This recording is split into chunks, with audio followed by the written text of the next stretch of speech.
I think a lot of what's happened is an evolution of our attitude toward privacy.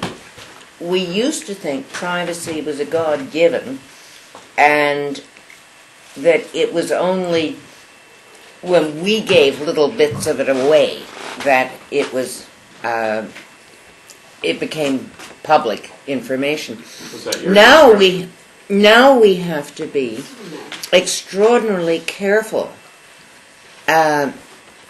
to maintain our privacy, whether it's on Facebook. If you don't want a photograph up, well, you don't post a photograph. No, I don't think it is. Somebody else could post your photograph on some No, other they can't. site. On some other site. Oh, on some other site. But or you just don't go on Facebook. You don't go. Yeah, but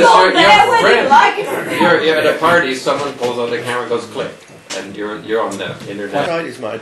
I particularly think our society is very unforgiving about some things. You know, the old days, people used to cut off heads and whip people and so on, and those were very unforgiving and irreversible things.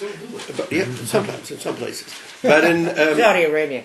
But in the United States, for instance, if you look at Dreiser's novel, The Financier and the Titan, the guy made a fortune in Philadelphia.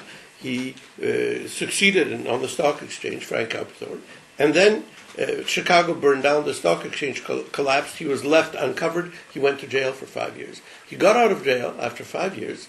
In the United States then it still was 5 years meant 5 years. The 5 years were up, he went to Chicago, he got back on the stock exchange, and he made a bigger fortune. Today, after getting out of jail, he would never have traded anywhere in the world.